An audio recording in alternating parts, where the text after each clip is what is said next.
Muy buenos días tengan todos ustedes. Esperemos que se encuentren bien junto con sus familias. Les agradecemos muchísimo que se hayan conectado a este webinar porque sabemos pues, que el tiempo es muy importante para todos. El día de hoy tendremos nuestra plática que se denomina Novedades y aspectos a cuidar en materia de subcontratación y cumplimiento fiscal en general.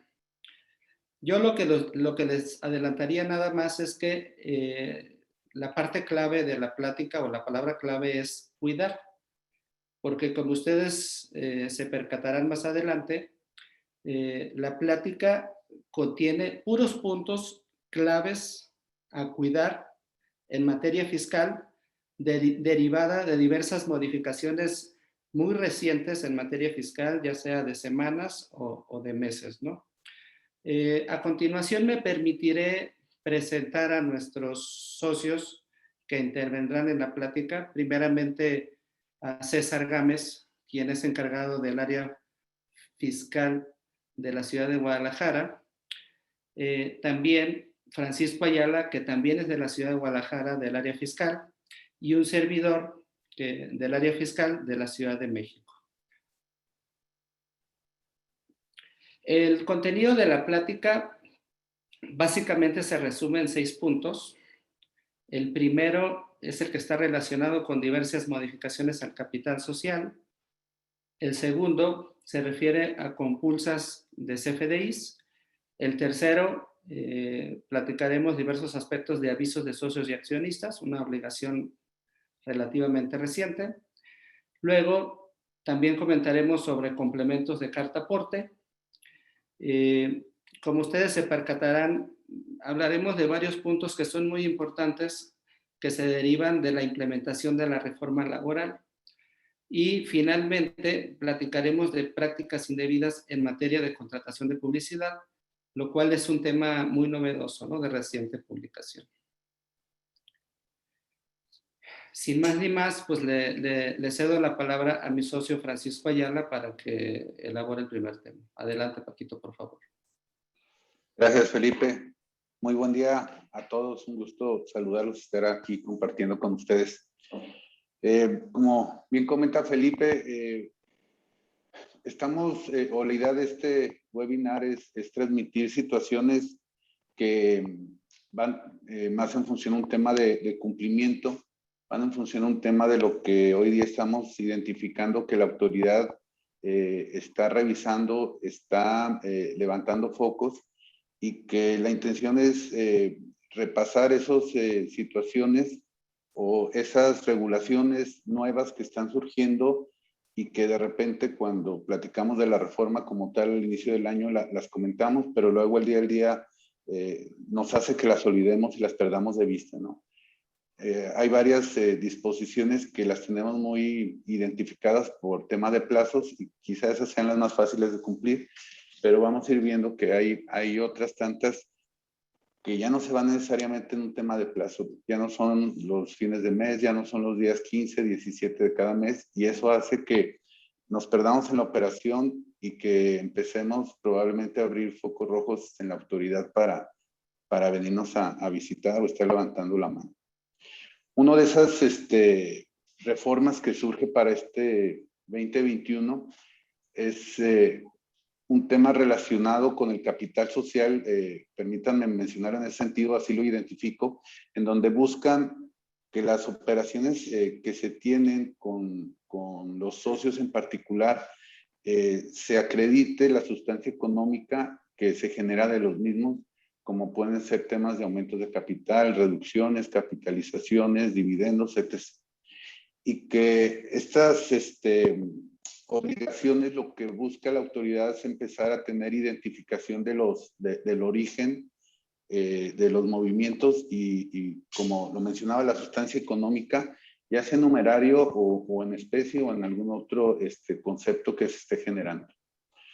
Inicio en este concepto con el tema de modificaciones al capital, en donde se nos deriva el demostrar esa sustancia económica con los aumentos de capital. Los aumentos de capital, como aquí lo podemos mostrar, los podemos identificar que pueden ser en numerario, pueden ser en especie, superávit por revaluación de activos, pueden darse por capitalización de reservas o de dividendos y por capitalización de pasivos. Y en ese sentido, nos generan nuevas obligaciones a través del artículo 30 del Código, en donde ya extienden los plazos para conservar información y nos adiciona información que debemos vincular con estos movimientos, lo cual es importante para darle sustento en cualquier momento de la vida de la sociedad en caso de que se tenga una revisión por parte de la autoridad. Si hablamos de numerario, lo que nos están solicitando es conservar estados de cuenta que documente que ese aumento se generó y que evidentemente lo que busca es identificar el origen del recurso desde el socio que está haciendo el aumento y una cuenta bancaria de la sociedad que está recibiendo ese aumento de capital. En el caso de especies superávit por revaluación de activos, nos están solicitando realizar avalúos respectivos que documente que lo que se está aportando o ese superávit por revaluación de esos activos fijos esté documentado en función a un valor de mercado a través de esos avalúos y que sea consistente y sea razonable esa sustancia económica de la que les estoy hablando. Para el caso de capitalización de reservas o dividendos, nos pide conservar el acta de asamblea y registros contables. Y el tema en general corporativo está dándoles mucha fuerza. En todos los casos siempre habla de las actas y ya hemos visto que se han creado diversas obligaciones en materia del cumplimiento corporativo de las sociedades, ¿no? Aquí en el caso de esta capitalización será el tema de actas y iremos viendo durante el desarrollo la importancia de tener un gobierno corporativo muy fino, muy cumplidor, muy identificado, porque luego de repente no le damos la importancia que debe de tener. Y en el caso de aumento de capital, por último, vemos la capitalización de pasivos, en donde nos van a estar solicitando conservar un acta de asamblea y un documento en el que certifique la existencia contable del pasivo y el valor correspondiente. Y aquí voy a hacer énfasis en la parte de certificar, porque aquí adicionalmente y a través de una regla de resolución miscelánea, lo que nos lleva es solicitar a un contador público inscrito, que no hay mucha definición de lo que debemos entender por inscrito, pero que un contador público valide la existencia de ese pasivo y el origen de ese pasivo, porque ese pasivo puede venir derivado de varias circunstancias, ¿no?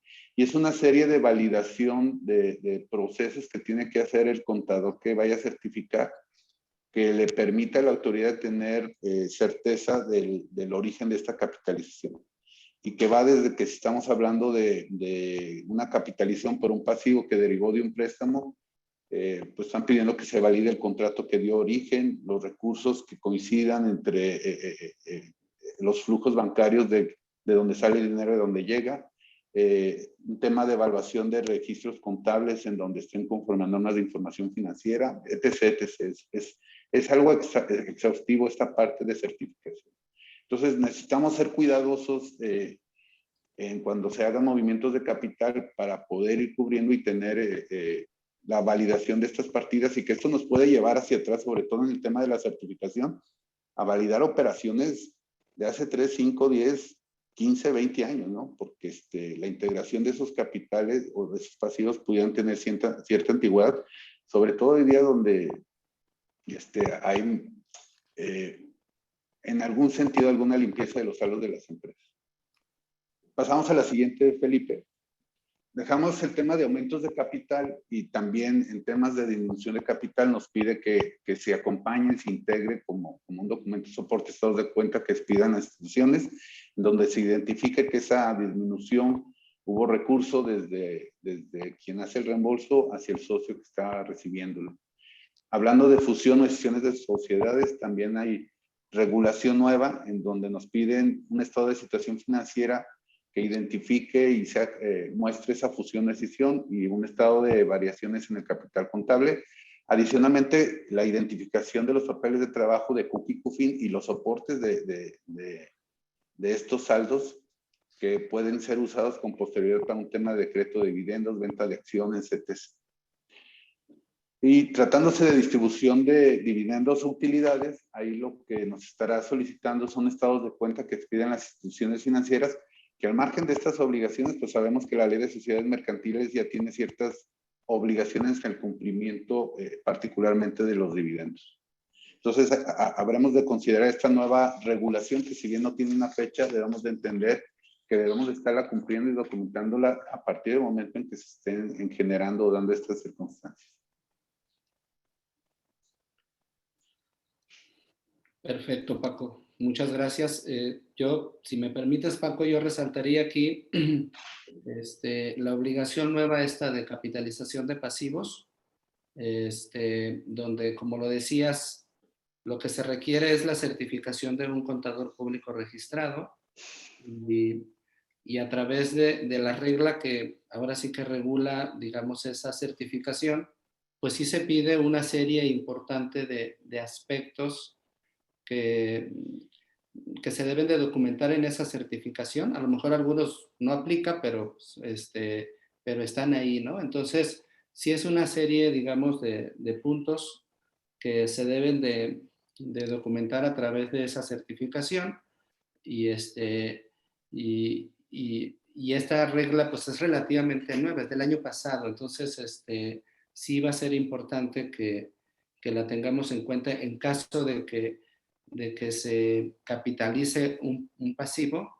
y principalmente porque esto pues tiene efectos fiscales, ¿no? Que sabemos que es un incremento en el saldo de la cuenta de capital de aportación que posteriormente es importante para reembolso de capital de accionistas. De acuerdo, Felipe. De acuerdo. Entonces, si nos permiten, le cederé la palabra a nuestro socio César Gámez para que nos relate del siguiente tema que se refiere a compulsas de CFDIs. Adelante, César, por favor. Gracias, Felipe. Buenos días a todos y un gusto estar participando con ustedes el día de hoy en este webinar. Como pueden observar en pantalla, el siguiente tema es compulsas de CFDIs. Si damos a la siguiente. Gracias. Yo aquí, básicamente, como más de algunos de ustedes habrán tenido la experiencia, ese tema de la compulsa de CFDIs no es tan nuevo.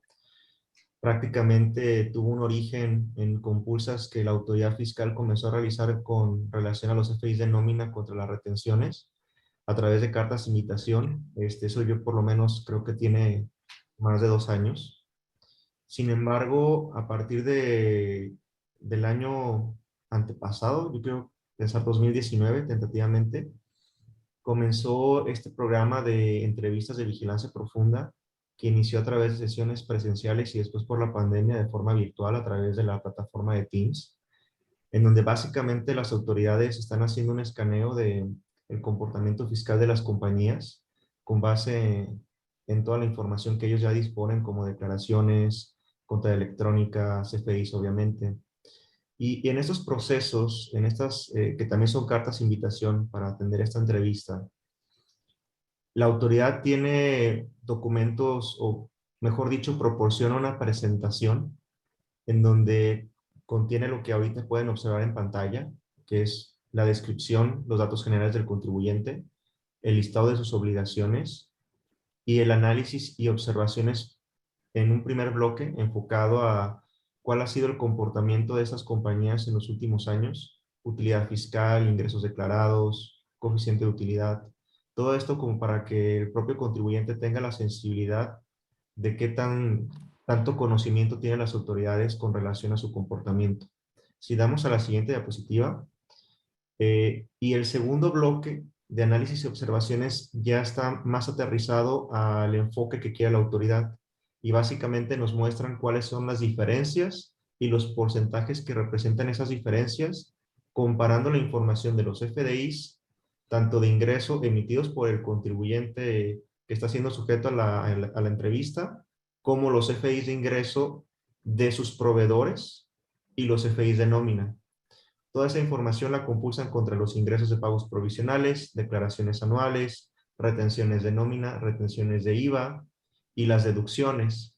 Por eso es que los FDIs de ingreso de los proveedores son tomados en cuenta, tanto para el tema de deducciones, retenciones de IVA, principalmente, ¿no? Entonces, depende de las circunstancias. Esas entrevistas pueden ser con información de varios años y obviamente un trabajo muy exhaustivo por parte del contribuyente para desvirtuar, porque en algunos casos nos ha tocado ver clientes con los cuales les han observado 3 ejercicios. Algunos solamente ha sido el ejercicio corriente para efectos de provisionales y el ejercicio anterior, pero es muy casuístico, ¿no? Sin embargo, esto que ahorita estoy comentando es como, digamos, el menú completo de lo que ustedes pueden estar experimentando en este tipo de entrevistas. Si damos a la siguiente diapositiva, y el plazo que nos dan las autoridades es muy corto, es un plazo de 10 días. Entonces, dependerá del volumen de información, la posibilidad de atender en tiempo estas compulsas. Como ya comentaba ahorita, depende de las circunstancias de cada contribuyente.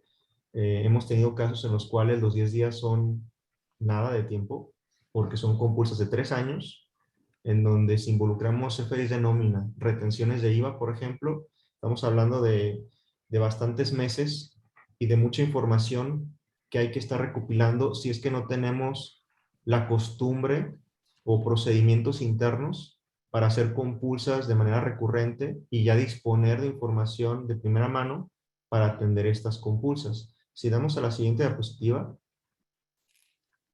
entonces aquí es donde nosotros queremos plantearles estos 3 aspectos importantes en cuanto a por qué sí tenemos que atender en tiempo y forma estas entrevistas o estas cartas de invitación de compulsa de CFDIs. El primero, que pues obviamente ya tiene mucho tiempo como recomendación, tanto por nosotros como firma, como por cualquier otro asesor, es pues evitar el que se inicien facultades de comprobación, evitar auditorías, que pueden ser procesos muy largos y que normalmente pueden llegar a un tema de acuerdos conclusivos o de litigios, ¿no? Entonces, la intención aquí es, en un plano, así como inició amistoso con la autoridad, tratar de resolverlo en el mismo. El siguiente aspecto, que es relativamente nuevo, como comentaba Felipe, desde el año pasado con la reforma 2020, tenemos ya una disposición en el Código Fiscal de la Federación, que es el artículo 17H bis, que establece que estas compulsas, si la información no es coincidente entre los FDIs y las declaraciones que esté tomando en consideración la autoridad, puede provocar que la autoridad ejerza la facultad que tiene, a partir desde el año pasado, de restringir temporalmente el uso de los sellos para la emisión de FDIs. Entonces, digamos que una consecuencia importante se traduciría en que la compañía va a estar impedida para emitir esos comprobantes fiscales a sus clientes y que obviamente hay que iniciar un proceso de aclaración para evitar este problema o para poderlo resolver. Entonces, esto es una herramienta adicional que obviamente le da más fuerzas en los procesos de tanto cartas, invitación, entrevistas, como ya de fiscalización per se a la autoridad fiscal en virtud de estas compulsas. Entonces, por eso el último tema que ponemos aquí como respuesta a esta pregunta es recomendarles que se tenga esa costumbre o procesos internos de compulsa habitual de estos temas que he estado comentando: CFDIs de nómina, retenciones de sueldos y salarios, CFDIs de ingreso de los proveedores, contra deducciones, contra retenciones de IVA, obviamente el tema de los ingresos del propio contribuyente contra sus declaraciones, pagos provisionales y anuales, para que se tenga de primera mano la información, se puede evitar la restricción temporal del uso de los sellos para emitir CFDIs y obviamente pues también para tener un escenario de autocorrección preventiva y que obviamente pues esto nos permita ser más eficientes en el cumplimiento fiscal. Y ya nada más para cerrar aquí mis comentarios, también algo que ha quedado suspendido y que no lo pusimos aquí porque es un tema, digamos, que todavía está pendiente, es la precarga de los ingresos con base en los FDIs para los pagos provisionales. Algo que en teoría ya tenía que estar implementado por parte de la autoridad fiscal, pero que se ha estado difiriendo su entrada en vigor en cuanto a estos procesos. Entonces, eso es algo que en lo futuro, pues con mayor razón, nos va a obligar a tener estos procesos internos de compulsa y que pues obviamente nosotros lo recomendamos, inclusive con varios clientes ya lo hemos estado realizando desde ya hace algún tiempo, ¿no? Con esto, Felipe, yo concluiría esta parte. Le regreso la palabra. Muchas gracias, César. Muy interesante.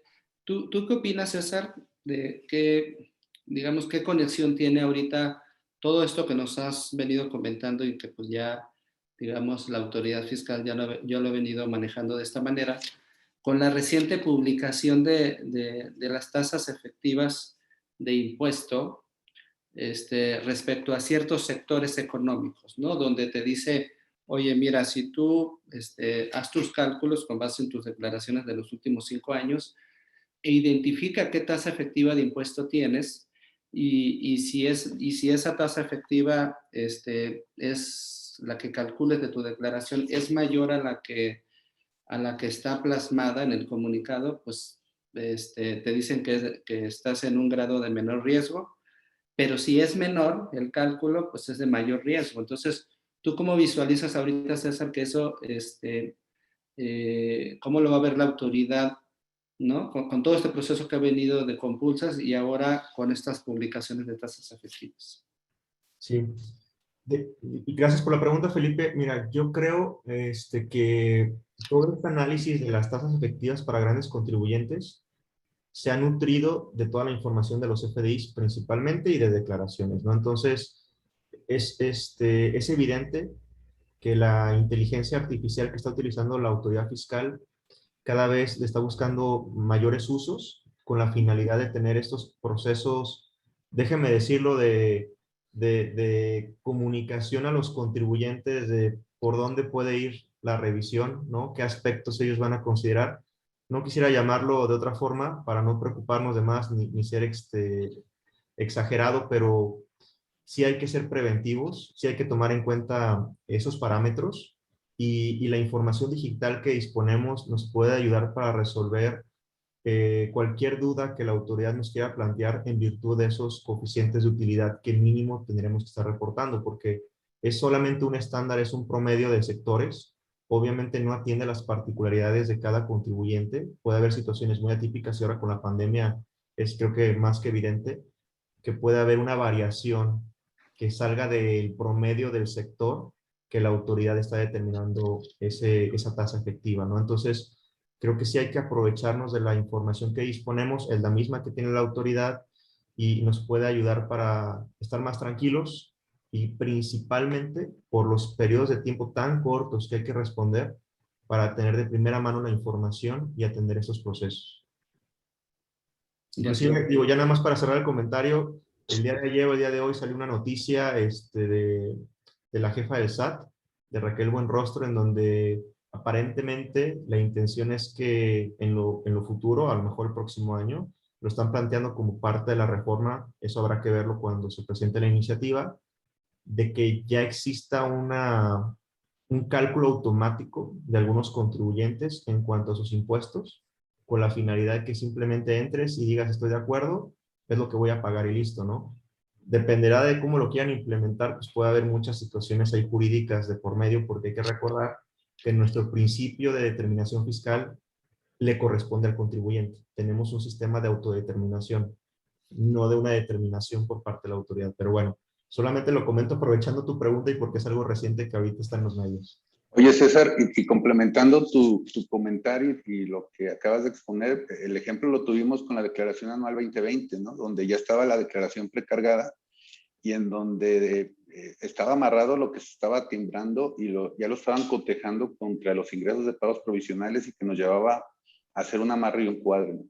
Entonces, es evidente que hay una fiscalización, una identificación y que debemos de ser cuidadosos en mes con mes estar identificando que esa información en la contable, lo de que se esté timbrando en CFDI, lo que esté en el portal del SAT, sea consistente y que cualquier discrepancia que podamos tener la tengamos bien documentada, ¿no? Pero ya vimos ese anticipo que dice Buenrostro el año pasado en algún sentido, ¿no? Y evidentemente van para allá. De acuerdo, Paco, gracias. El siguiente tema, a ver si nos ayudas, Paco, por favor, que es el relacionado con avisos de socios y accionistas, que también digamos que es una obligación relativamente reciente del año pasado y por ahí Paco nos comentará plazos y cuestiones relacionadas. De acuerdo, gracias, Felipe. Sí, esta es una obligación, un aviso que surge en el 2020 y en donde esta primera obligación, lo que la disposición, en particular el artículo 27 del Código establece, es presentar un aviso en donde se informe el nombre y clave del RFC de los socios y accionistas de los contribuyentes. Creo que la disposición es corta respecto al alcance que le han estado dando al cumplimiento de esta disposición. De hecho, sale esta disposición el año anterior y este año 2021 surge alguna modificación y le dan un alcance mayor y ya incorporan a asociados y demás personas, cualquiera que sea el nombre con el que se les designe, que tengan o que formen parte de la estructura orgánica. Aquí nos hemos encontrado, por ejemplo, temas de fideicomisos, en donde están fideicomitidos los títulos que les dan la propiedad a los accionistas, y una serie de situaciones o particularidades en entidades más sofisticadas, ¿no? Que hay que ser cuidadosos, que esto nos detona determinadas obligaciones. Y esta obligación en lo particular, como ya mencionábamos, surge el año anterior, y el primer momento para presentar esta obligación se dio el 30 de junio del 2020, en donde se debió haber presentado ese aviso. Hubo varios rechazos de la forma en cómo se estaba presentando por desconocimiento de qué es lo que buscaba el SAT y por desconocimiento en el aprendizaje, me parece, del propio SAT, ¿no? Porque como vemos aquí, lo que únicamente piden es el nombre y RFC de los socioaccionistas. Pero si nos vamos a la ficha técnica va más allá de lo que marca esta disposición del código.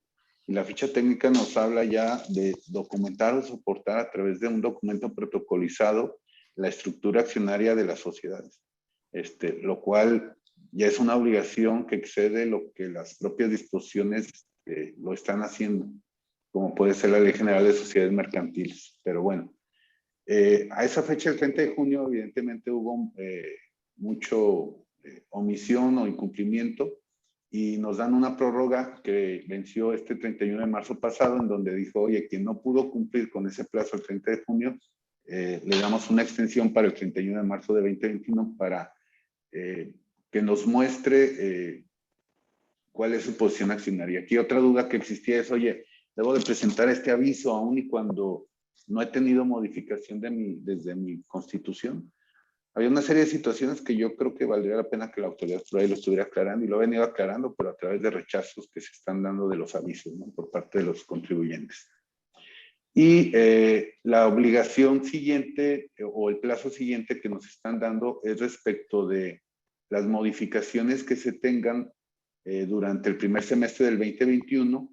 Nos está dando de plazo el 30 de septiembre, que está próximo a darse, para dar cumplimiento de esos movimientos en la estructura accionaria de las entidades. Recordemos que esta obligación, sin estos plazos particulares que existieron, debemos de estarlos presentando dentro de los 30 días siguientes a la fecha en que se estén dando estas modificaciones en las estructuras accionarias, que independientemente de estos plazos que nos dieron en un sentido de arranque de esta obligación, de aquí en adelante, y hablando del segundo semestre del 2021 en adelante, en cada ocasión que existe una modificación a la estructura, deberemos de estar presentando este aviso ante el registro, y que debemos de ser cuidadosos pues con estos plazos, porque estaremos viendo quizá en la siguiente lámina el alcance que tenemos y las complicaciones que se nos están dando. Uno es ya lo que les comentaba, ¿no? ¿Qué pasa si no tenemos el documento protocolizado cuando no hay una obligación? Porque sabemos que si la propia sociedad prevé que modificaciones probablemente al capital variable no deban de protocolizarse, la autoridad está rechazando estos avisos, esta presentación, si no se está acompañando un documento protocolizado que muestre estas modificaciones o esta estructura. Y que, como lo comentaba, está yendo más allá de los propios acuerdos o estatutos de la sociedad, y la ley que, por definición, desde mi punto de vista, debería estar regulando esto, que es la Ley de Sociedades Mercantiles. Y ser cuidadosos, porque puede ser o puede parecer un inofensivo aviso, pero este aviso, ¿a qué consecuencias nos puede llevar? En mi participación inicial, pues hablábamos de las obligaciones de las modificaciones al capital, donde hay obligación de integrarlas de cierta forma. Entonces aquí con estos avisos el SAT empezará a tener visibilidad con este aviso respecto de ciertas modificaciones que vaya teniendo la sociedad y podrá quizá estar en un futuro haciendo alguna revisión o solicitando información para ir documentando esas modificaciones al capital. Pero más allá en el 17H está previsto la cancelación de la suspensión de certificados de sello digital, que se ha convertido en el arma preferida del SAT para hacernos cumplir respecto a ciertas obligaciones, como ya lo comentaba César. Eso sería lo que quiero transmitirles, Felipe. Gracias, Paco. Sí, digo, yo creo que es interesante esta obligación porque está como escondida, ¿no? Y está como escondida, me refiero, porque como es nueva, ahora sí que no la traemos por ahí en el calendario. Pero lo relevante es este último punto que ponemos aquí en el slide, donde dice que la misión puede llevar a la suspensión de certificados de sello digital, ¿no? Entonces, por lo mismo, pues sí es importante por ahí anotarla y llevarla a cabo, ¿no? Para evitar este tipo de suspensiones. De acuerdo.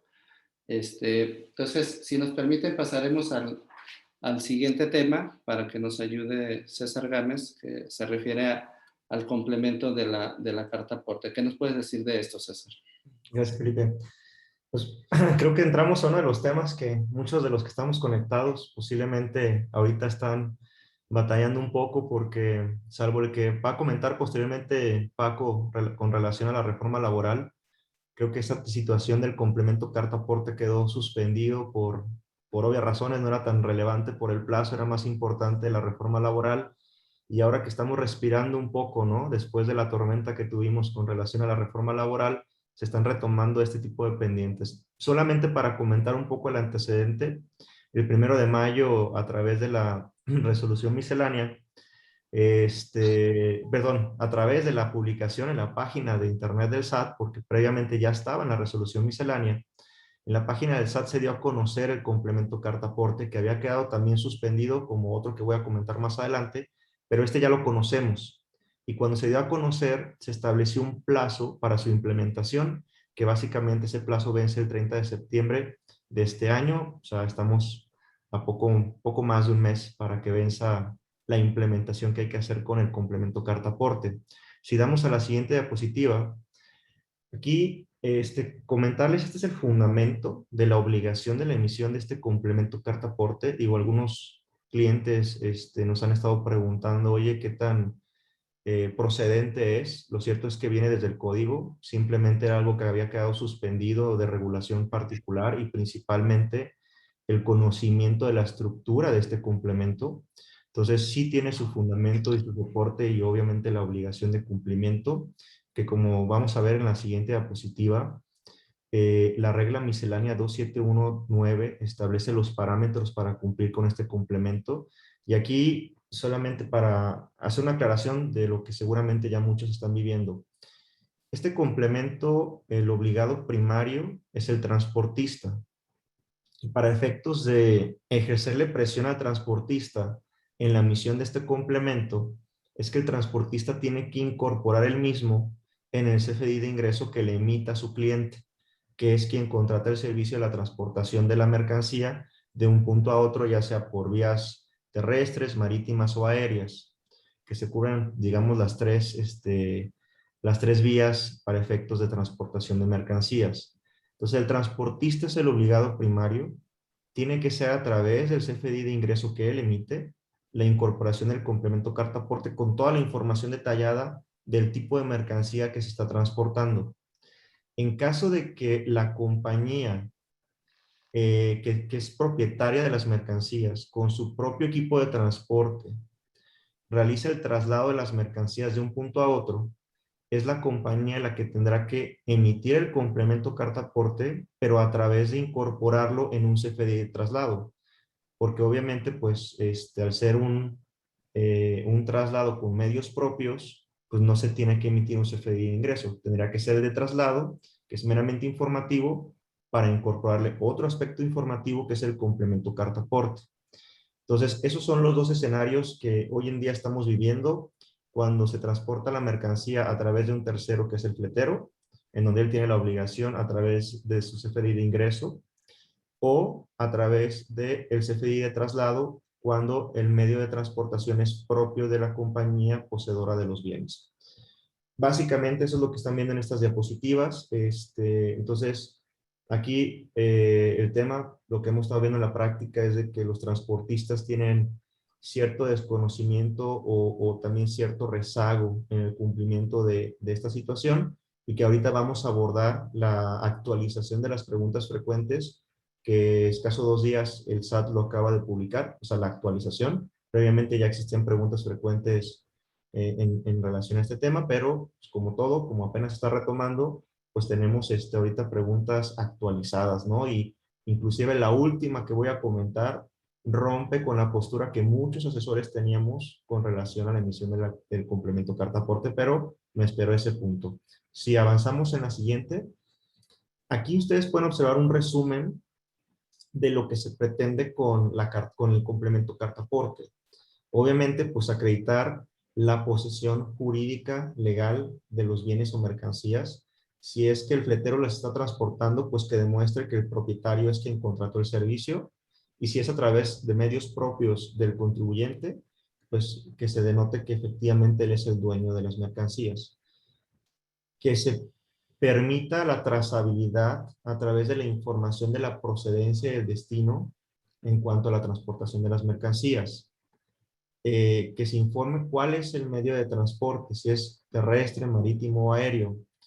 Obviamente hay un tema que ya hemos vivido en las noticias y prácticamente desde hace ya unos 2, 3 años, todo el tema de hidrocarburos y de petrolíferos es una de las áreas de preocupación del gobierno actual. Entonces, obviamente este tipo de documentos ayudan para evitar pues esa compraventa ilegal de este tipo de combustibles, ¿no? Entonces también está muy vinculado con ello. Y aunque ni la regla miscelánea lo establezca, ni los documentos que ha emitido el SAT al respecto, lo cierto es que de fondo hay un tema de fiscalización y por eso lo ponemos como el último punto, resaltado en un color especial. ¿Por qué? Porque con esto, al momento de que se le obliga al fletero que incorpore el complemento carta aporte en el CFDI de ingreso, es evidente que todos los fleteros tienen que tener un cumplimiento fiscal muy oportuno porque desde que tienen que ir ellos por la mercancía a las instalaciones del cliente, desde ese momento tienen que emitir ese CFDI de ingreso. Entonces, con esto se evita cualquier práctica que a lo mejor no fuera la correcta o la ideal en cuanto a este tipo de servicios, porque ya está de por medio la exigencia por parte del cliente de que se emita el CFDI de ingreso y pues obviamente se va a poder compulsar toda la información de lo que cobra el fletero con todas las mercancías que está transportando. Pero también sirve para la fiscalización del dueño de las mercancías, toda vez de que entonces ya la autoridad tiene elementos adicionales de las mercancías que se están vendiendo al momento de que compulsen con la información del complemento carta aporte. Entonces, el tema de mercancías que no están en los almacenes, en los inventarios y demás, pues obviamente ya la autoridad va a tener un elemento adicional para poder revisar este tipo de información y compulsarla contra los ingresos correspondientes de los contribuyentes. Entonces, es un tema que de fondo sí persigue un aspecto de fiscalización, como otros tantos que hemos visto en las últimas 2 reformas. Si procedemos, y ya entrando en cuanto a las preguntas frecuentes, solamente nos vamos a enfocar algunas de las que consideramos más interesantes. La primera que están observando en pantalla es la postura de la autoridad de que si no se incorpora el complemento carta aporte, ya sea en el CFDI de ingreso del fletero o en el CFDI de traslado, pero principalmente en el CFDI de ingreso del fletero, si no se incorpora el complemento carta aporte, se estaría considerando que la deducción de ese servicio que contratamos con el fletero sería no deducible, puesto que el CFDI no cumple los requisitos previstos en el código. Entonces, sí habría una consecuencia importante para los contribuyentes si es que el fletero no está cumpliendo con la emisión del complemento carta aporte. Y si avanzamos a la siguiente, en el caso del fletero, el incumplimiento de emitir este complemento, pueden observar que son sanciones económicas que dependiendo del supuesto pueden oscilar entre los 17,000 hasta los 93,000 pesos o de 1,400 hasta 2,900. Entonces, también el fletero tendría una sanción económica que tiene que tomar en consideración por la omisión en la emisión del complemento carta aporte. Y que si hay residencia, estas sanciones se pueden incrementar. Si avanzamos a la que nos sigue. Y entonces, otros aspectos ya más operativos, por ejemplo, la pregunta número 7 que ven en pantalla, ¿qué pasaría si en el trayecto se tiene que cambiar el recorrido que se había plasmado en el complemento carta aporte? La autoridad lo que está diciendo es tienes que cancelar el anterior, el CFDI que tenía el complemento carta aporte y emitir uno nuevo. Entonces, ese tipo de cuestiones también hay que tomarlas en cuenta porque el complemento carta aporte de origen, por el hecho de que la trazabilidad del trayecto cambió, hay que expedir otro en sustitución. Y otro aspecto que nos han preguntado mucho y que la autoridad aquí lo puso, oye, ¿y qué pasa si alguien detiene al chofer con la mercancía que está en ese camión o el equipo de transporte que corresponda?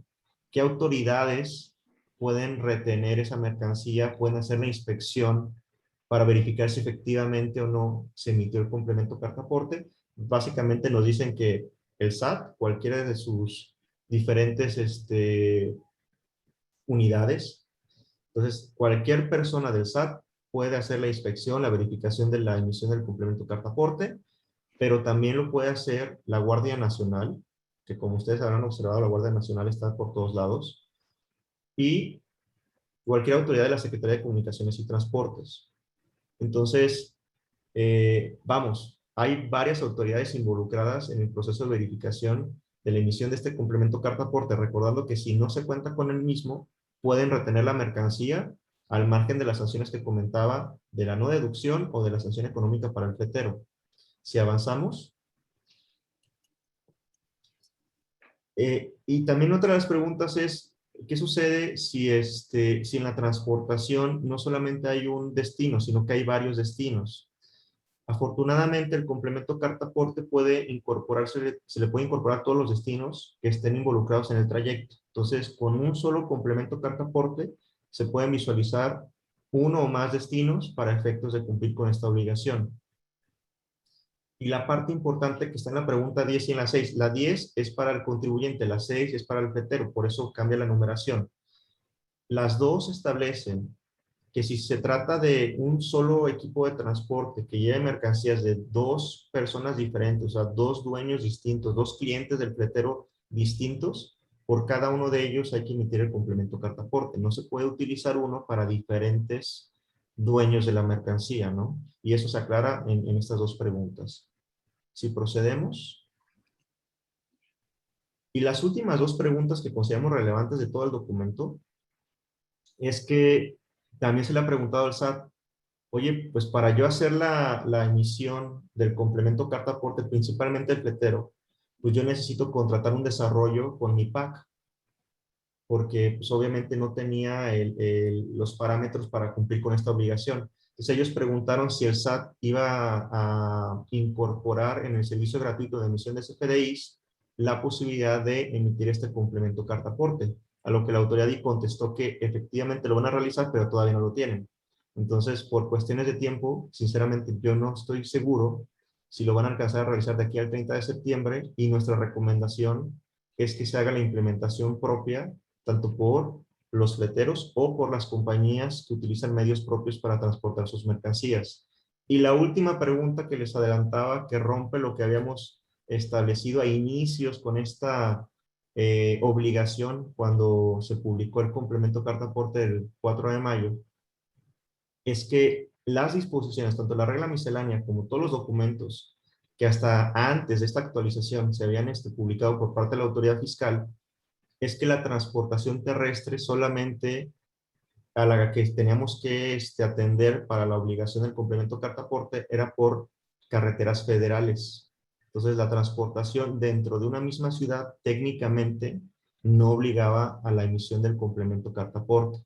Sin embargo, en esta última pregunta nos están diciendo que también la transportación local dentro de una misma ciudad sin utilizar carreteras federales también es supuesto por el cual hay que emitir este complemento. Lo cual, la verdad es que de alguna u otra manera parece absurdo, porque pues, la transportación entre almacenes en una misma ciudad también se requiere este complemento carta-aporte. Entonces, es evidente que la posición es a rajatabla, carta-aporte para cualquier transportación de mercancía, y eso conlleva de fondo un proceso de fiscalización más allá de todo lo que ya había comentado. Hasta aquí, Felipe, serían mis comentarios. No sé si ustedes tengan algo adicional. Está perfecto, César. Por ahí tenemos algunas preguntas, César. Si estás de acuerdo, podemos irlas a lo mejor aclarando ya aprovechando que estamos en el tema. ¿Te parece bien? ¿De acuerdo, Felipe? O igual, digo, también podríamos esperar hasta el final, pero si quieres que atendamos algunas ahorita, porque seguramente este tema va a tener demasiadas preguntas y creo que podemos filtrar las que se repitan, ¿no? Para no estar ahorita atendiendo varias que pueden ser sobre lo mismo, pero como tú comentas. De acuerdo. De acuerdo. Si quieres, al final, las dejamos para el final, César, más por los tiempos, ¿no? Entonces, si les parece bien, continuaremos con el siguiente tema, que como lo decíamos al principio, la verdad es que lo que quisimos por aquí poner es varios puntos que nos parece que son clave, que nos parece que son muy importantes, que están surgiendo de lo que es la implementación y ya el inicio como tal de la reforma laboral. Entonces, para ello, pues le pediría a nuestro socio Paquito para que nos apoye en este siguiente tema. Gracias Felipe. Así como lo comentas, ¿no? Yo creo que a estas alturas lo que debemos de saber lo sabemos y lo que no lo sabemos lo vamos a ir aprendiendo, ¿no? Por falta de claridad, sobre todo en las disposiciones que se han estado dando y porque la implementación de la reforma trae implícito situaciones que no están plasmadas en la ley, ¿no? Que es un tema más operativo y que ahí nos vamos dando cuenta de ciertas cosas que hay que tomar en cuenta porque pueden tener un efecto económico de cumplimiento y que si se nos van, nos pueden originar situaciones no convenientes con la autoridad. Empezamos con este tema de la prórroga y insisto, la idea no es hacer un repaso, sino simplemente hacer énfasis en los temas que vamos identificando que la implementación están surgiendo, ¿no? Y que debemos de tener en cuenta. En la prórroga de plazos que fue publicada este 31 de julio pasado a quemarropa y muy obligado con esos 30 días adicionales, en donde no sé si eso sea suficiente para poder dar cumplimiento, sobre todo donde identifico que estamos más atorados es en la parte del REPSE. Y que esta prórroga nos permite un plazo adicional para términos de código fiscal, ley de impuesto a la renta y ley del IVA. En cuanto a las disposiciones que entraron con la reforma, se mueven del 1 de agosto ahora para el mes de septiembre. Estamos a escasos 10, 12 días para que entre y que yo sigo pensando que no va a ser suficiente esa parte. Y en donde dentro del tema de los amparos, que quizá vamos a ver un poquito más adelante, aquí en este cuadro vemos el artículo que se corresponde al decreto que se publicó en abril y en donde el artículo 1 nos habla del hectárea del trabajo, el 2 corresponde a ley de seguro social, 3 Infonavit, código, impuesto de renta IVA, y los que corresponden al tema de empleados, que es al tema de gobierno, que es el 7º y el 8º, van a entrar en vigor hasta el 2022. Entonces, una parte donde no hace sentido es que a ellos les den un plazo pues mayor a lo que a los demás nos está correspondiendo, ¿no? No hay piso parejo en esa parte. Entonces, código fiscal, el tema de las deducciones no están limitadas. A partir del 1 de septiembre ya deberemos de cuidar que estemos cumpliendo con tema de subcontratación, sino a partir de esa fecha ya tendremos problemas con la deducción, acreditamiento, tanto para ISR como para IVA. Y en otras disposiciones transitorias de este decreto, nos dice que también hasta el 1 de septiembre se podrá obtener el REPSE, que teníamos plazo a mediados de este mes de agosto. Nos dan un plazo adicional unos días. La sustitución laboral sin transmisión de activos también la podremos hacer hasta el 1 de septiembre. Que hay que ser cuidadosos aquí porque podemos decir, oye, pues esa la realizo más adelante, pero recordemos que la sustitución laboral sin este beneficio de la reforma nos implica una transmisión de activos y de empleados. Y aquí lo que nos están permitiendo es que esos activos no sean transmitidos, ¿no? Y que si no cumplimos con eso nos podemos meter en un problema un tanto diferente. Dar de baja los registros patronales por clase, que esos ya con la reforma no están considerados, quedaron eliminados y habrá que proceder a su baja y nos están dando de plazo al 1 de septiembre. Y la presentación de los contratos ante el IMSS derivado de la reforma, en donde recordaremos que hay que estar reportando esos contratos y esos contratos tienen información particular, como es el registro del REFE, como son los empleados, como son ciertas particularidades que el propio contrato y la reforma nos está obligando a que estén incluidos, ¿no? ¿Qué aspectos, al menos en lo personal, hemos estado identificando que por ahí nos vamos atorando o que no estamos reaccionando de manera rápida, ¿no?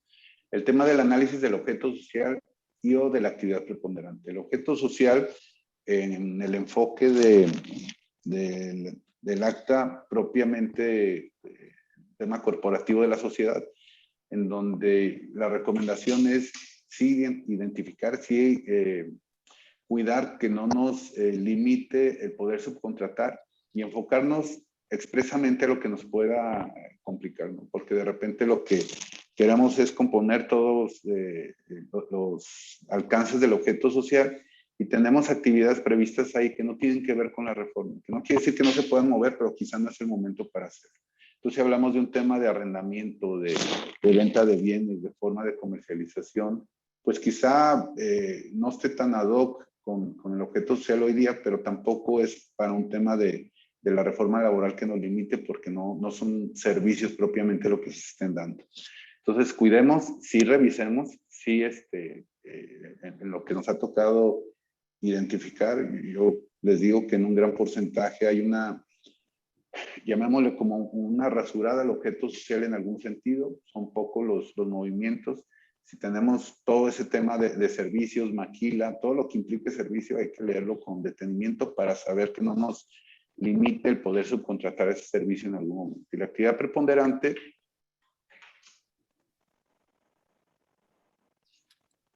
¿sí me escuchan? Sí, te escuchamos. Perdón, porque aquí me aparece un mensaje. Esa actividad preponderante también dentro del portal del SAT hay que actualizarla, porque sí es común también estar encontrando que no esté consistente con el objeto social que estamos dejando. En tema de servicios especializados, identifiquemos que podemos ser el obligado a especializarnos o que tenemos que contratar a empresas que deben estar especializadas. Y en este segundo supuesto yo creo que se ubican prácticamente, o nos ubicamos prácticamente todos, ¿no? Ahí la recomendación es estar analizando los contratos de servicio al 100%, no eliminemos ningún contrato, aprovechemos esta oportunidad para actualizarlos, saber que los tenemos, que están vigentes, que es consistente el servicio que está plasmado en el contrato con lo que se está facturando y con la materialidad que tenemos, que va a ser muy importante al momento de alguna revisión por parte de la autoridad. Y bueno, van quedando dudas que no han sido aclaradas respecto, por ejemplo, prestación de servicios que impliquen a una subcontratación, pero que se están dando a residentes en el extranjero, donde la inquietud y la duda desde nuestro enfoque es si se debe de especializar o no. Y que bueno, hay una sanción que veremos un resumen al final de sanciones para aquellas empresas que deben de especializarse y que no lo realicen, y que hay inquietud respecto de este tipo de entidades y deberían de estar en el REPS. Y después pasamos propiamente ya a lo que está pasando en el REPS. Yo creo que ese plazo ha sido insuficiente el que nos están dando, porque la plataforma ha estado un poco lenta. La revisión sí se está haciendo. Quizá al principio, por la forma en cómo fue redactado la reforma, se entendía que si no había una respuesta en 20 días iba a ser una afirmativa ficta, y eso pues, posiblemente nos llevaba a que el volumen de trabajo iba a permitir que prácticamente hubiera una autorización para todos. La realidad es que no, sí está existiendo alguna revisión, y esas revisiones se están generando rechazos importantes de buen volumen y tienen que ver porque no estamos demostrando la materialidad de operación, no estamos demostrando un tema de capital para operar, no estamos demostrando que el objeto social cumpla la especialización. Entonces, seamos cuidadosos si debemos de estarnos registrando en el REPSE de cubrir esas expectativas o esos requisitos, porque, por ejemplo, un tema de modificación de estatutos no es algo que podamos corregir en 1 o 2 días. Es un tema complejo que para obtener el documento que nos va a aceptar el REPSE nos va a llevar, no sé, a lo mejor 15 días, un mes, y no va a estar sencillo. Y el problema que tenemos es que si no tenemos ese registro al 1 de septiembre y seguimos operando, pues vamos a caer en situaciones en donde la operación, para quien la quiera deducir y acreditar, no va a ser procedente, ¿no? Y la sanción de estar operando como una actividad especializada sin tener ese registro como tal. Y bueno, tenemos una serie de pendientes también por parte de la autoridad en donde a través principalmente de Alejandro Salafranca, que es el titular ahí de la unidad de trabajo digno de la Secretaría del Trabajo, es quien más ha estado dando la cara en aclarar la forma en cómo están viendo ellos este tema de servicios especializados. Traemos temas, por ejemplo, en las actividades de construcción, en donde han manifestado que para ellos todos los servicios de construcción pues, deberían de ser servicios especializados. La Cámara de la Construcción se expresó ahora en días recientes, creo que la semana pasada, en el sentido de decir, oye, en el análisis y alcance de la Ley Federal del Trabajo, nosotros no ponemos a disposición a personal. Y queda ahí todo un tema de incertidumbre en ese proceso, ¿no? Igual para el sector de la agricultura, servicios, por ejemplo, de tecnologías de información. Hay que revisar todo ese tema de los servicios que estemos contratando para ser cuidadosos en no estar corriendo riesgo de la deducción, pero también no asumamos o obliguemos a especializarse a un tercero que no lo esté, porque también el que contratemos con alguien que tiene un servicio especializado es asumir una responsabilidad solidaria en términos de esta reforma laboral. Hay que ser cuidadosos en ese proceso. Si seguimos, Felipe, en temas de seguro social, sin que sea un tema específico aquí, pero sí poner sobre la mesa que han estado llegando cartas de invitación por parte del seguro para la revisión de la clasificación de la empresa sustituida. Ya una vez hecho la sustitución, nos hemos encontrado ya con algunas invitaciones para esa revisión. Entonces, desde nuestro enfoque hay que atenderlas. Si tenemos el sustento, hay que dar respuesta.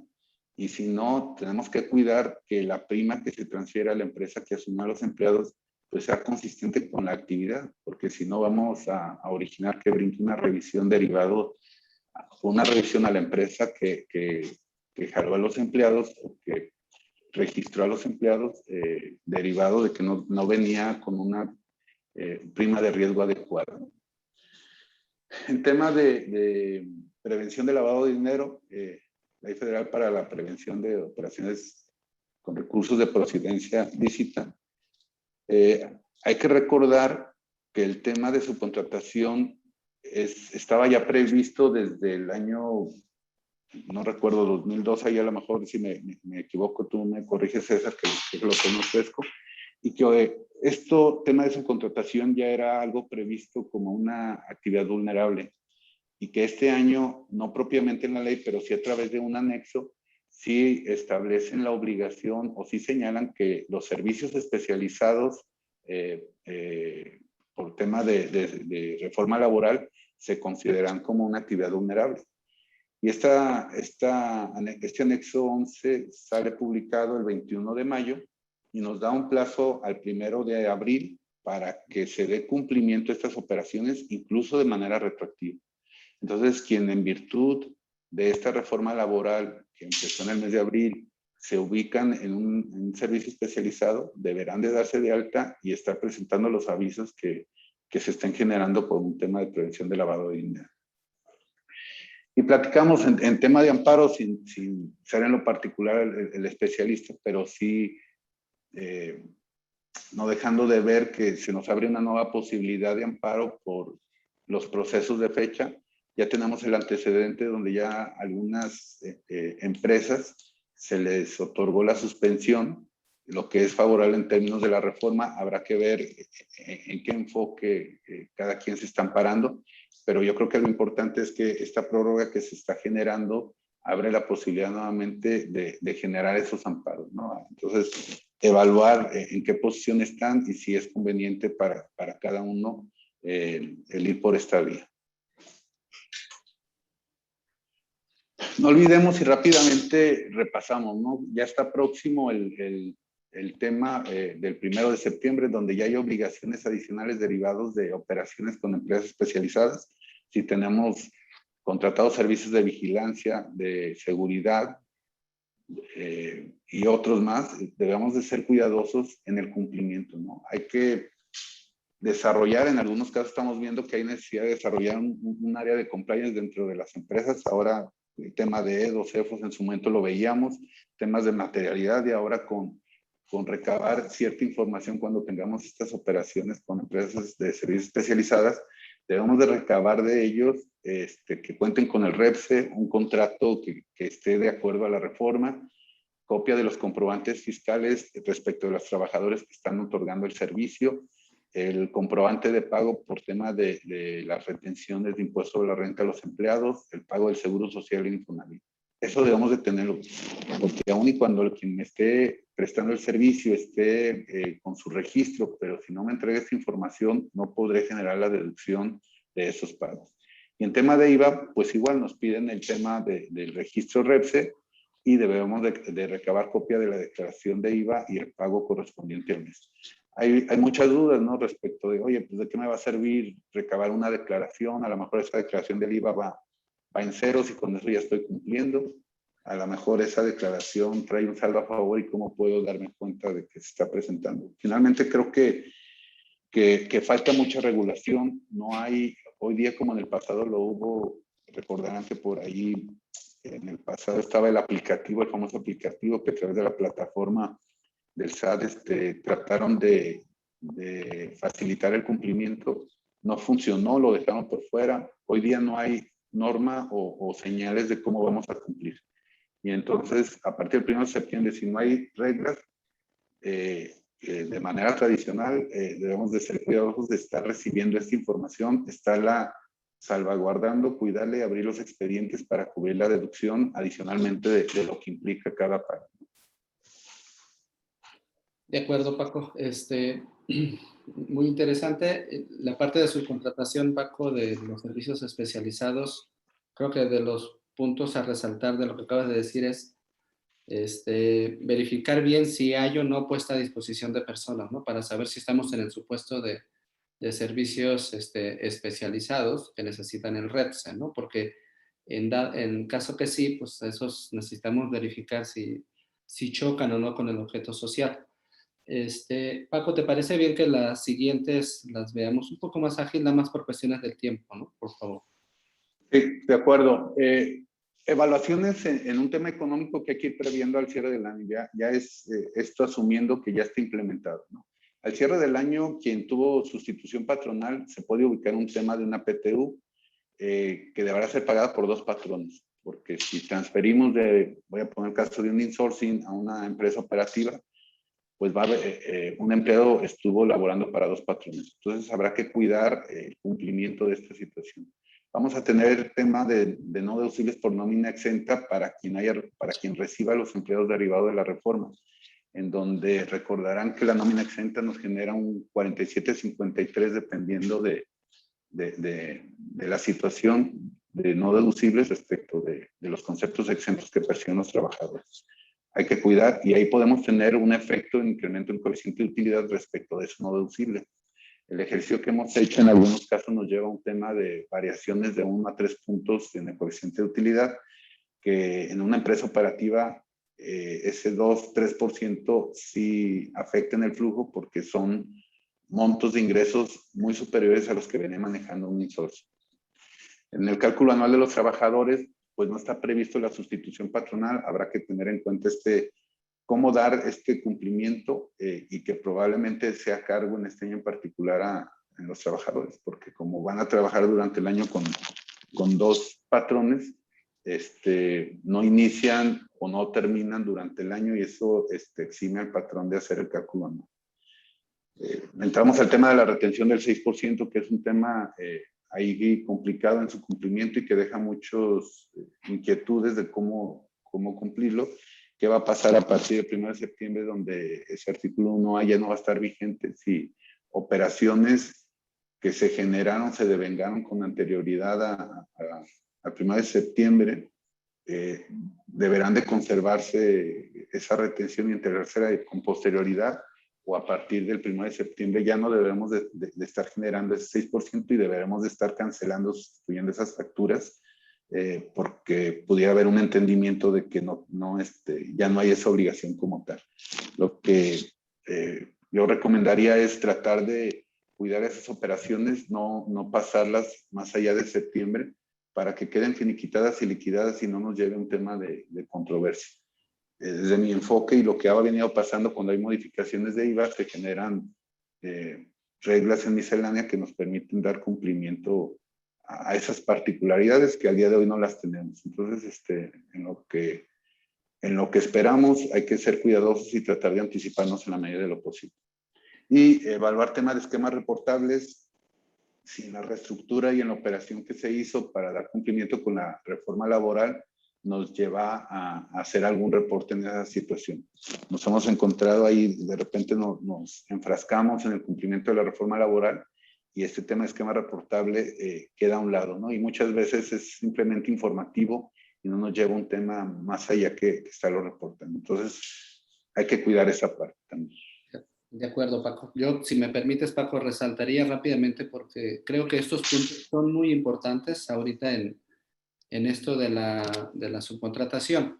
Resaltaría que el punto de no deducibles por nómina exenta, así como está la ley, te lleva a que, como por ser el primer año, pues sería no deducible un 53%. Entonces, yo lo pondría sobre la mesa para analizarlo y ver los argumentos para decir que si venimos con un no deducible del 47%, porque no hemos disminuido ingresos exentos, poder sostener que en este año también se debería de poder igual, ¿no?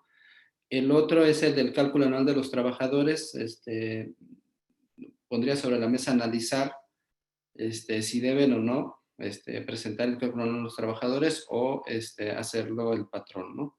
Porque sí, las disposiciones no están tan claras. Entonces, sí sugeriríamos que este tema se revise sobre todo porque puede ser un requisito de deducibilidad, ¿no? Y el tercero, que es el de la retención del 6% de IVA, igual como lo planteabas, Paco, al haberse derogado la disposición o desde el momento en que entre en vigor la derogación, si hay un pago que se haga de una factura que lleva una retención, aquí la sugerencia es pues que se analice conjuntamente con su asesor para que se vean los elementos para sostener si pues ya sea el retener el 6% del IVA o el no retener. Yo creo que un punto muy importante en esto es, ya no existe una disposición fiscal que te obligue a hacer la retención, y recordemos que el IVA se causa al momento del pago, ¿no? Entonces, ese es un punto muy importante.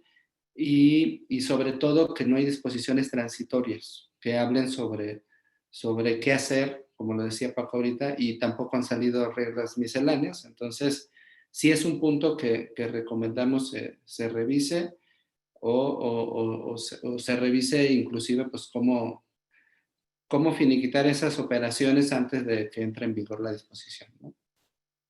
Si quieren nos pasamos al siguiente, Paco. Sí, en esta última lámina nada más concentramos el tema de multas, ¿no? El tema de multas que tenemos por incumplimiento, que no son pequeñas. Vendrán inspecciones probablemente y que aplica y obliga a la contratista y al contratante y que pueden ir hasta 448,000. el tema de realizar subcontratación, lo cual está prohibido, lo cual el hacerlo y el no ser cuidadosos de que si alguien debe inscribirse y estamos operando con ellos, pues nos puede llevar a multa de 4.4 millones. Presten servicios de subcontratación sin tener el registro, también a quien lo reciba y a quien lo preste, caen en una sanción. Quienes se beneficien de la subcontratación, igual son 4 millones. No presentar información cuatrimestral o hacerla fuera de plazo para términos de seguro social, que es la presentación del aviso, puede llegar hasta 179,000. Y que el contratista no entregue información al contratante por cada obligación, puede estar en un rango de 150,000 a 300,000. Tenerlas presentes sus sanciones. De acuerdísimo, Paco. Si les parece bien, nos vamos con el siguiente tema, a cargo de César, que es de esta nueva ley, ¿no? De publicidad, César, que se acaba de publicar. Correcto, Felipe. Sí, gracias. Como bien referías ahorita, el 3 de junio de este año se publicó en el Diario Oficial de la Federación esta nueva ley para la transparencia, prevención y combate de prácticas indebidas en materia de contratación de publicidad, que de momento pensaríamos qué tanto tiene que ver con la parte fiscal. Lo cierto es que, curiosamente, lo que están haciendo con esta nueva ley, y ahorita vamos a ver el texto, es evitar esas prácticas en donde las agencias lo que realizaban era contratar el medio de publicación, ya sea digital, impreso y demás, que es el proveedor que realmente proporciona este marketing, esta publicidad. Pues la agencia, digamos, los contrataba a ellos y la agencia cobraba dentro de su factura todo el servicio completo.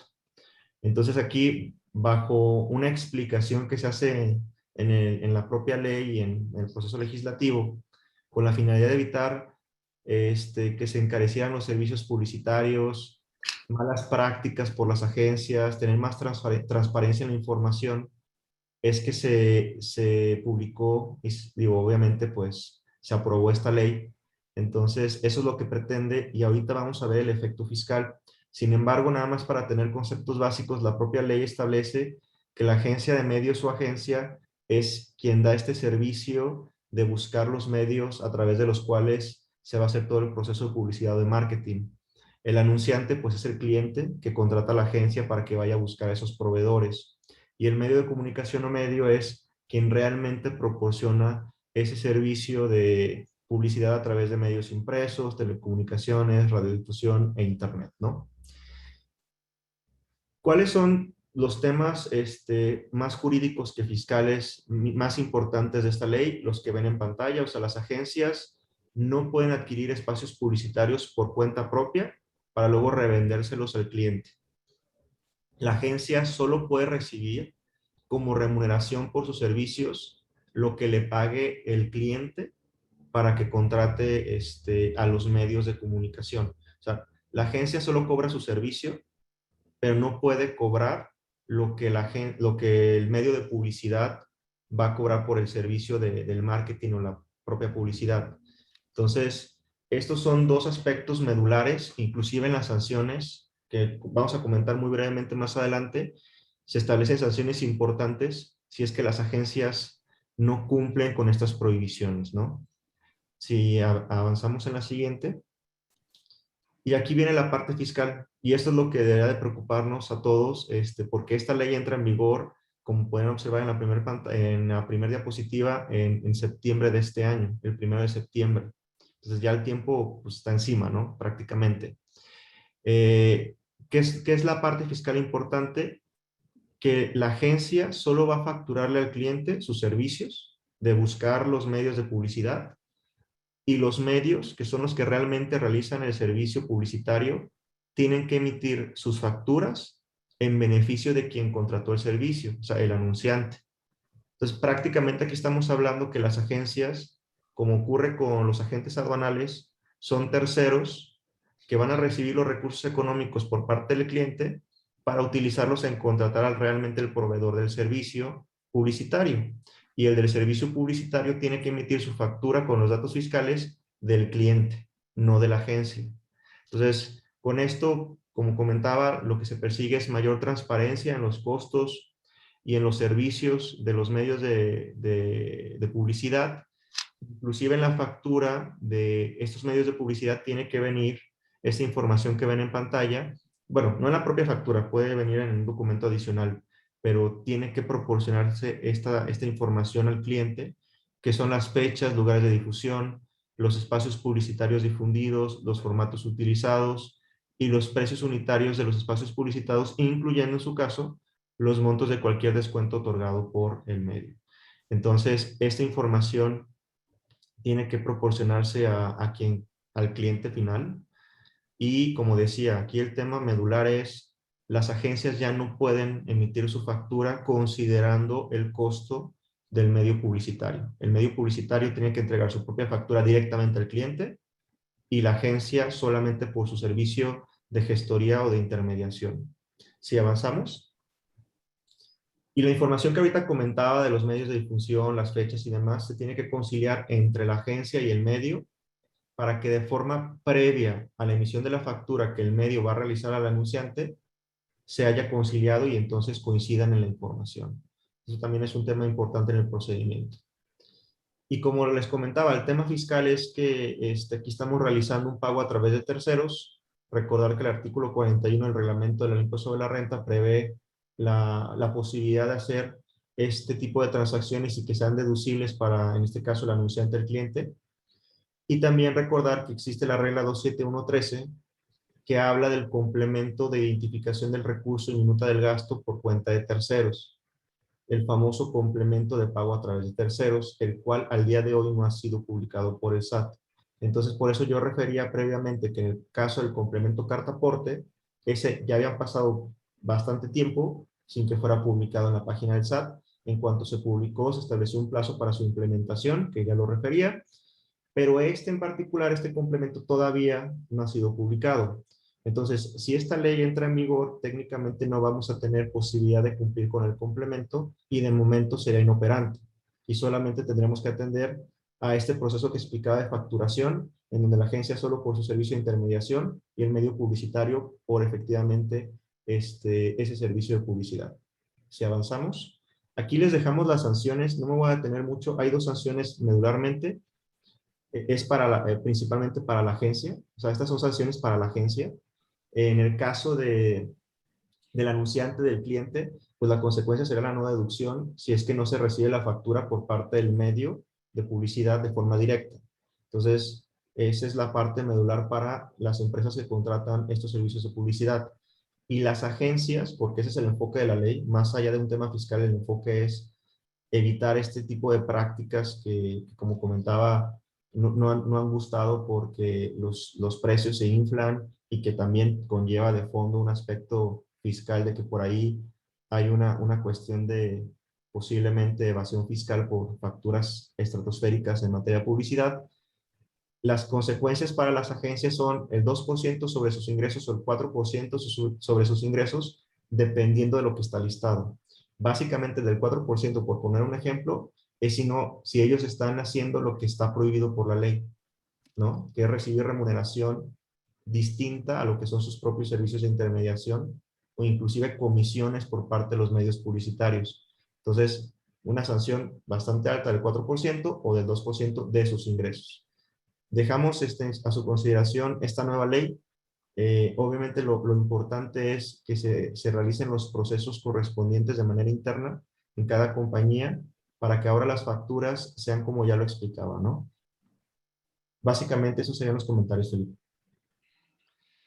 Muchas gracias, César. Si les parece bien, ahorita pues ya terminamos todos los temas que traíamos. Por cuestiones del tiempo ya estamos prácticamente para las 12:30. Podemos, hay varias preguntas. Si les parece bien, podemos irlas tratando de solventar. Y si no nos da más tiempo, pues las dejamos para contestarlas después, ya sea por correo o por teléfono, ¿no? Una pregunta dice, que la leo, dice, ¿el CFDI con carta aporte se debe emitir incluso si las mercancías se trasladan en una sola urbana? Ejemplo, envío de mercancías de Guadalajara a Zapopan.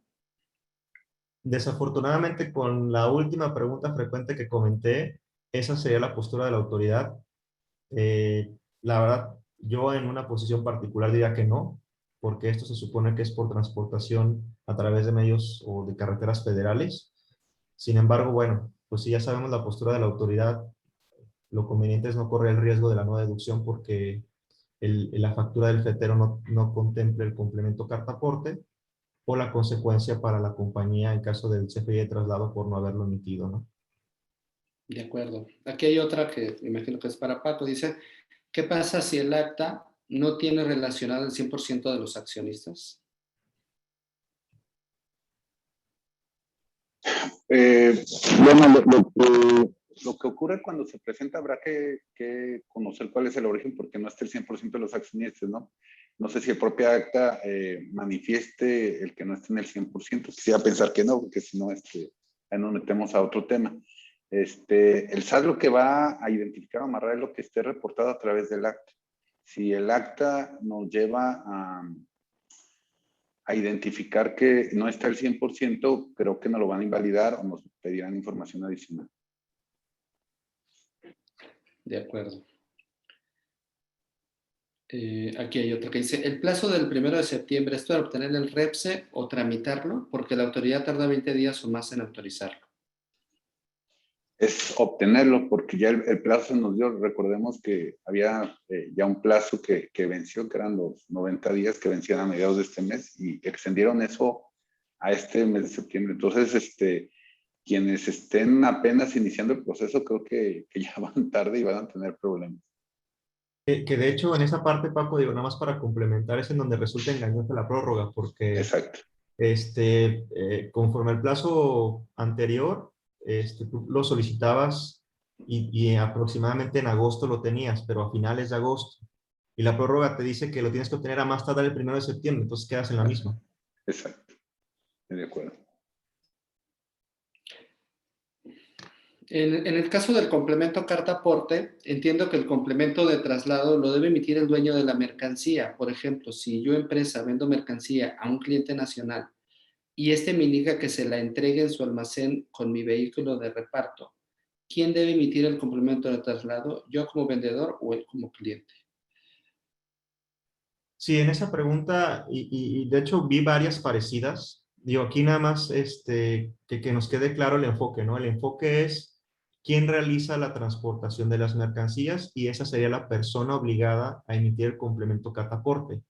Ya el manifestar quién es el dueño o de qué lugar a qué lugar se transporta la mercancía es parte del llenado, pero la obligación es para quien realiza el traslado. Si quien realiza el traslado es un fletero, él es el obligado con el CFDI de ingreso, como ya comentaba. Si es la compañía que vendió la mercancía para entregársela a su cliente, es esa compañía que aunque ya no va a ser la dueña porque se lo vendió a otra empresa, es la que está transportando a través de medios propios y es la que tiene obligación a través de un CFDI de traslado. No el CFDI de ingreso, porque el CFDI de ingreso es para la venta de la mercancía. Entonces, por eso es un CFDI de traslado con el complemento carta aporte. Pero la clave está ahí. O sea, quien realiza el traslado de las mercancías es el obligado a expedir el complemento carta aporte. De acuerdo. Esta debe ser para Paco. Hay otros servicios que me prestan en mis instalaciones, pero ¿cómo identificar si entran como servicios especializados, tales como instalaciones de equipos, mantenimientos de equipos y maquinarias, entre otros?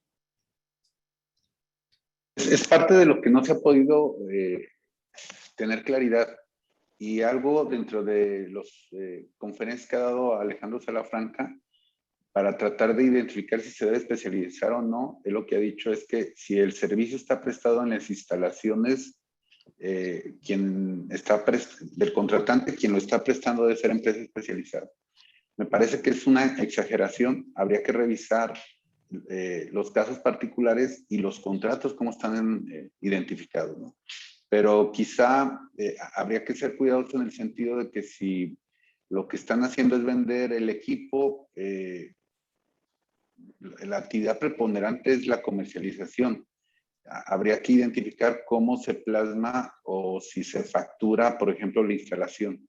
Entonces, es una serie de ingredientes en el proceso que hay que cuidar. Si están prestados ahí, si los están facturando, cuánto tiempo están durando en ese proceso. no hay una respuesta general porque cada actividad tiene su particularidad. Y si me permites, Paco, complementar, también es importante ver cómo se lleva a cabo el servicio. Es decir, digamos, si hay una supervisión y las, digamos, las reglas o las instrucciones las da quien recibe el servicio, sí tiene un toque muy claro de servicio especializado, ¿no? Porque se pone a disposición personas. Pero si definitivamente, y como lo hacen en la pregunta, como que es un tema más de mantenimiento de equipos, etcétera, donde ya el prestador del servicio viene y presta el servicio y sabe hacer su trabajo de manera independiente y no necesita que alguien le esté dando instrucciones. Alguien, me refiero al cliente, porque el mismo proveedor, evidentemente, pues, sí debe dar instrucciones y supervisar a las personas que están prestando el servicio, ¿no? Entonces, en ese caso, yo diría que no estamos en presencia de una subcontratación de servicios especializados, ¿no? Pero como lo menciona Paco, pues habría que ver caso por caso. Aquí hay una pregunta, César, que dice, en la obligación de emitir este complemento carta-aporte, ¿entran las empresas de paquetería, mensajería? Así también se incluyen los traslados de mercancías que van por Uber o plataformas análogas. Técnicamente no hay una, digamos, posición por parte de las autoridades fiscales al respecto, pero partiendo de lo que comentaba, de que la obligación es de quien transporta, quien vaya a transportar las mercancías necesita tener el complemento carta-aporte para demostrar quién es el dueño. Entonces, yo considero que las empresas de mensajería también tendrían que cumplir con esta obligación. Y el caso exagerado que comentan de las plataformas, ¿no? Que también puede hacer entregas, pues técnicamente también. Ahí creo que puede haber más problemáticas porque pueden ser plataformas extranjeras que obviamente van a estar ajenas a esta situación y que no dudo mucho que lo cumplan. Inclusive, ese es un buen ejemplo de lo absurdo que resulta que el complemento carta-aporte se tenga que emitir por transportación de mercancías dentro de una propia ciudad, porque estas plataformas veo difícil que hagan entregas entre ciudades, pero sí dentro de una misma. Pero bueno, inclusive agregaría otra pregunta que nos han hecho clientes al respecto es, oye, ¿qué pasa si los propios trabajadores, ¿no? A lo mejor por alguna situación se nos hace fácil decirle al trabajador, oye, lleva este producto a un almacén o al otro, ¿no? A lo mejor ya se fue el camión y faltó mandar algo, pues inclusive ellos, por esa transportación, necesitarían contar con el complemento carta-aporte. Entonces sí hay temas bastante absurdos que esperemos que las autoridades los puedan resolver en los próximos días, porque ya estamos a nada de que esto sea obligatorio. Por ahí en el chat también veía otra pregunta de si hay prórroga.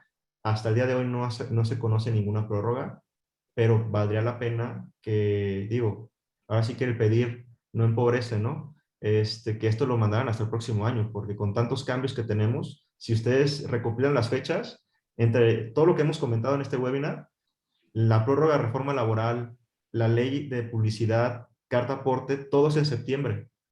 Y apenas estamos recuperándonos de la resaca de la reforma laboral. Entonces, pero bueno, esperemos que las autoridades sean un poquito más flexibles al respecto, ¿no? De acuerdo. Dos preguntitas más rápidas, César. ¿Esto de publicidad aplica para proveedores extranjeros?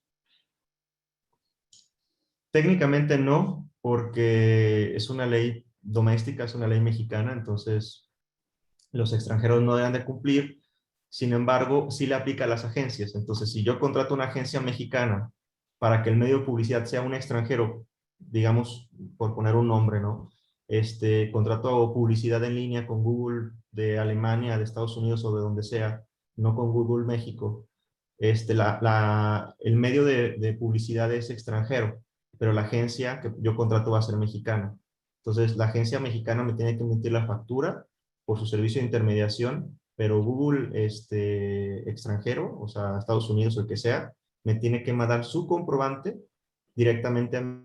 Que hay que recordar que como es un extranjero, es un comprobante simplificado con lo que dice la resolución miscelánea, no es un CFDI. Correcto. Una más, César. ¿Cuál sería la consecuencia fiscal para los medios Si no facturan al cliente final, ¿se puede facturar en agosto en forma anticipada el monto de los servicios de los próximos 6 meses o más? Parece que son 2. ¿Habría consecuencia fiscal por ello? Como que son 2 juntas. Sí, perdón, Felipe. ¿Me puedes repetir la primera para ir por partes? ¿Cuál sería la consecuencia fiscal para los medios si no facturan al cliente final? Bueno, en las sanciones no está previsto para los medios de publicación una sanción de lo que veíamos del 2 o del 4%. Entonces, yo a ellos no les veo una consecuencia. La consecuencia es para el cliente, que no contaría con el soporte para la deducción. De acuerdo. Y la otra es, ¿se puede facturar en agosto en forma anticipada el monto de los servicios de los próximos 6 meses o más? ¿Habría consecuencia fiscal? Bueno, son de esas preguntas complejas. Digo, no quisiera dar una respuesta sencilla, pero creo que puede haber elementos para soportarlo. Creo que así lo puedo dejar. Obviamente lo ideal para no correr ningún riesgo es solo el servicio de vengado y lo que sean meses subsecuentes cumplir con esa normatividad, ¿no? Claro. De acuerdo. Pues son varias preguntas más, son algunas. Por cuestiones del tiempo y por respeto a todos, hasta acá Felipe, vamos. perdón, nada más para contestar una pregunta que estaba ahí, que creo que puede ser importante, nada más muy rápido de la carta aporte. Digo, las que no alcancemos, como bien dices, las responderemos por correo. Alguien preguntaba del tema de los pedimentos, que no se podía poner la información.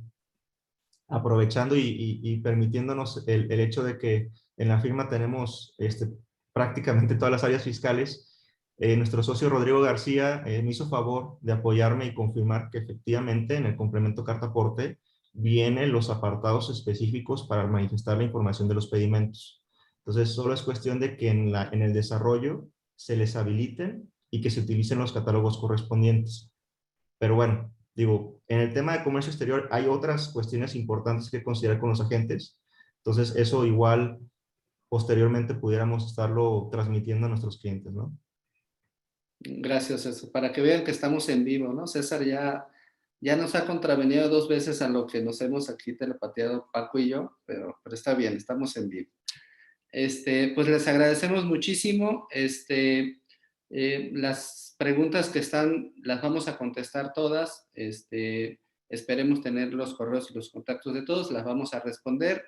Y para cualquier cuestión, pues aquí dejamos los correos de los panelistas y de todos para cualquier cosa que necesiten. Les agradecemos muchísimo haberse conectado a este webinar.